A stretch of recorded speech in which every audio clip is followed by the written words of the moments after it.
China wields an extraordinary amount of influence in the tech space, in particular among young people, by way of TikTok. Another story we're seeing on China and tech right now is that China has erased Israel from all of its various websites that have maps on them. The Wall Street Journal reporting on that detail today. The Wall Street Journal says, let me pull this up for you, that Israel goes unnamed on China online maps. Internet users in China are expressing bewilderment that the name Israel doesn't appear on leading online digital maps from Baidu and Alibaba, an ambiguity that matches Beijing's vague diplomacy in the region and contrasts with its attentiveness to maps generally. Internet users in China are calling this out because this is not the way it was before. At some point it changed. It may have been very recently, and the Wall Street Journal is now reporting on it.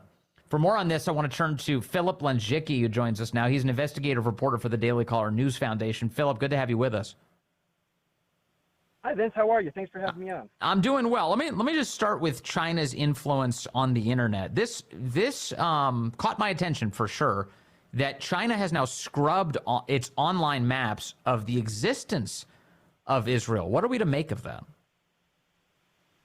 Yeah, this is really interesting. So we've seen now for a while that China wages, some type of psychological map warfare, if you want to call it that, to advance its, political claims. So we've seen this, of course, again and again with, Tibet, Xinjiang, Taiwan, the list goes on. You could ask any of its neighbors, really, and even in recent, couple of weeks or so, or maybe a month or so, even Russia kind of got this treatment with a small island that it shares on its border with China. So what we're seeing now is sort of falls into that category where by removing Israel from these online maps, China is sending a message. Now, I checked Baidu myself, and I can confirm that Israel is not listed, but if you use the search tab and you type in Israel in Chinese, it will take you to that region, number one. Number two, if you hover over it and you sort of just, place your cursor somewhere in there, Israel will also pop up somewhere else on the screen. So there's some type of, as you mentioned before a moment ago, some type of vagueness with how much they want to lean into this, I think. Right, but it's clear that something has definitely changed. There was a change in the actual mapping here, because as the Wall Street Journal points out, they say it's being discussed like crazy right now by Chinese internet users since the war broke out. In other words, people who use the Chinese internet are noticing what appears to be a change in their policy. And it strikes me that this is designed, and you would know better, designed to breathe life into the chaos we're currently seeing in the Middle East.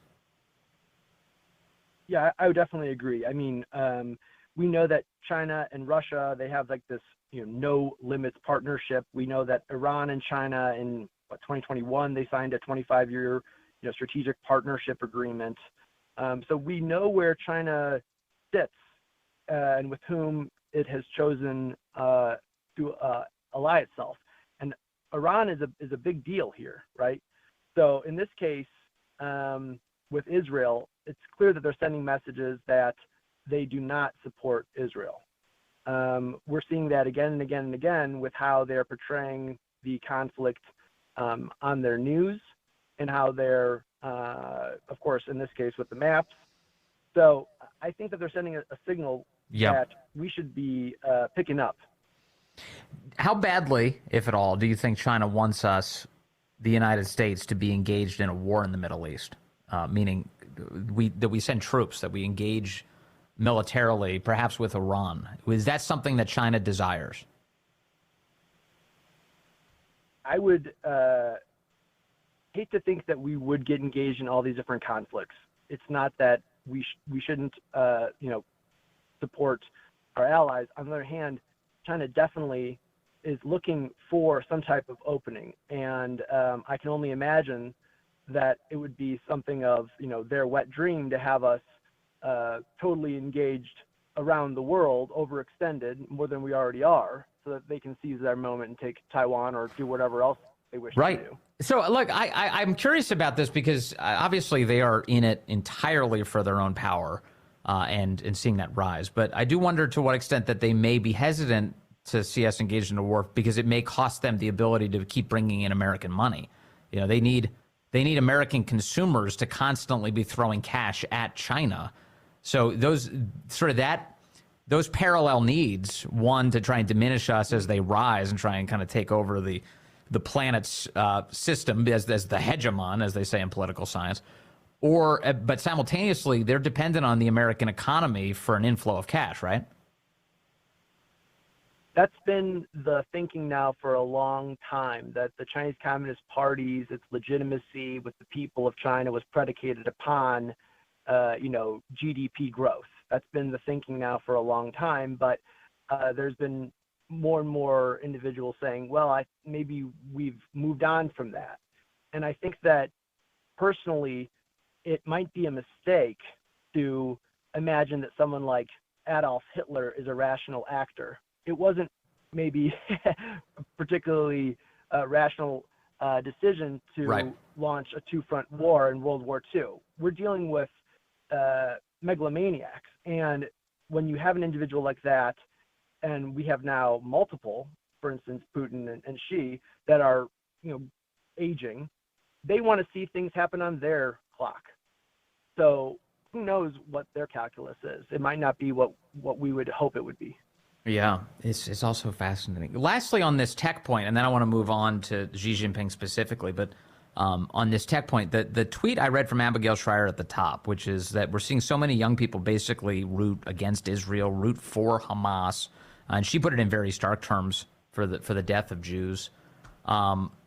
She says she's looking at it going, well, where did all these young people get these ideas? TikTok is the most popular social media app among the youngest Americans. And she thinks that this is obviously telling us there's going to be a huge problem if China ends up doing something that hurts American interests pretty substantially, or even goes into a full-blown war with the United States. What do you make of that thinking about TikTok specifically?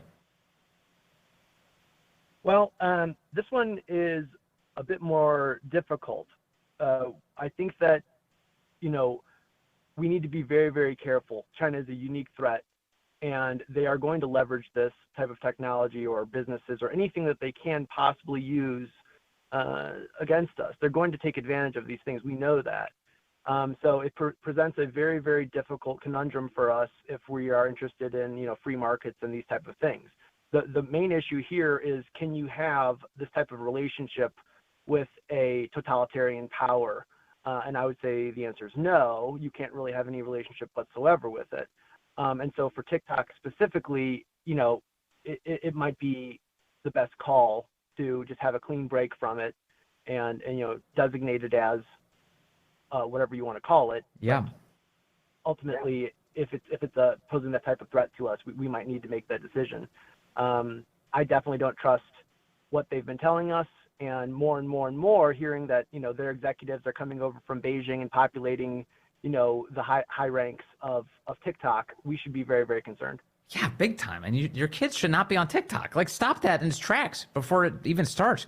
Let me move on to another issue. Gavin Newsom, the greasy governor of California, has just been spending the past week, I think, in China, visiting with all sorts of people, to include Xi Jinping, the leader of the country and the Communist Party there.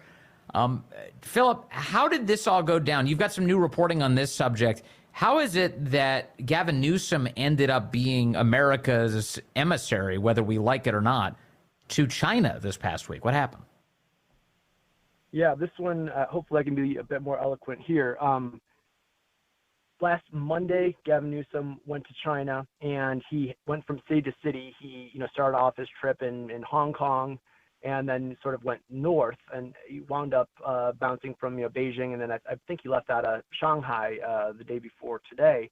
And during this trip, what we found was that an organization called the Chinese People's Association for Friendship with Foreign Countries, that's a big name, they took credit last week on Thursday for inviting Newsom to China. But it turns out this organization in 2020, the State Department designated them as a quote-unquote affiliate of a Chinese intelligence service called the United Front Work Department. So somewhere in the past, we found some instances going back a few years where Newsom and others in California are participating in webinars concerning the climate with this organization. So somewhere back in the past, they're dealing with this group, and then now this group's taking credit for the trip entirely. And during this trip, on the same day that this organization, used their social media account to sort of take credit for his trip, Newsom met with the organization's head. His name is Yang Wanming, and there's a photo of that. And there's a couple other photos that we found throughout that same day, Thursday, where Newsom is on an escalator with the individual. Then there's another instance where there's some type of meeting between the Beijing Municipal Ecology and Environment Bureau and the California Air Resources Board, where Newsom's present, this individual's present, and they sign a memorandum of understanding. And later on, Newsom and this individual and some others attend a quote-unquote Great Wall Climate Dialogue. And there's a photo that's on Newsom's office's Flickr account that shows this meeting. There's a large, blue screen behind Newsom and this individual and others, and it says very clearly the name of this organization, the Chinese People's Association for Friendship with Foreign Countries, and it states that they are the host of this meeting.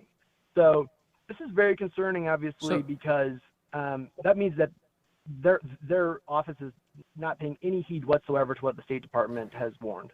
So in other words, China and the Chinese intelligence service in particular views Gavin Newsom as an obvious mark, as somebody they can exploit to advance their goals, right? It certainly seems like elite capture to me. It does seem like. So I'm going to quote from your article today on this subject. Again, the headline on the article is Chinese intel service affiliate takes credit for bringing Gavin Newsom to China. And this organization that you mentioned, the Chinese People's Association for Friendship with Foreign Countries, it's got a complicated acronym, but basically, again, it's an affiliate of the Chinese intel service. They say that, you say, and the State Department said back in 2020, that they assess that this is a Beijing-based organization, and it is tasked with co-opting subnational governments. That would be the governor of California. Co-opting subnational governments, and it is sought to directly and malignly influence state and local leaders to promote the PRC's global agenda. That is the Communist Party of China. And that was the 2020 assessment by the State Department. Has the State Department changed its assessment of this organization since then, to your knowledge? Well, I contacted them actually and asked them about this specifically, and asked them if they still, stand behind that designation, and if they would warn against U.S. lawmakers meeting with this organization. And they responded that they had, quote unquote, nothing for me on this matter. So one can only imagine what's going on there. So the United States Department of State is acting as Gavin Newsom's press shop today. They've decided to keep him away from scandal by telling you they have no update for you. You don't need to answer that. I'm concluding that. Well, what are you going to say? I mean, we got Nicholas Burns over there, right? Mm-hmm. Who's obviously aware of what's going on. So Nicholas Burns being, the ambassador over there in Beijing for the U.S. So he's got to know what's going on. Finally, I don't know how closely you've paid attention to this particular issue, but obviously you've paid attention to Gavin Newsom going to China. I seem to recall that if a U.S. official or any American citizen goes and engages in bilateral negotiations with a country while not actually being a member of the federal government, they're supposedly violating something called the Logan Act. Is that in play here? That's funny you mentioned that. I actually, came across U.S. versus, California, that I believe what you're referring to today. And they sued California before about something related to this. So I'm wondering the same, how they are able to make these type of agreements. I am not an attorney, so I can't really speak to that. Right. But it certainly seems concerning when the entities in play that are hosting these type of events happen to be Yeah. a Chinese intelligence service affiliate. Yeah, unless we find out that Biden actually commissioned Gavin Newsom to go do this, and maybe we'll find that out at some point. But for now, it doesn't appear to be that way. He just seems like a mark that the Chinese government is exploiting, and it's at our expense. Thank you very much, Philip Lenczycki over at the Daily Caller News Foundation, for always being all over these stories. Really appreciate your time today, sir.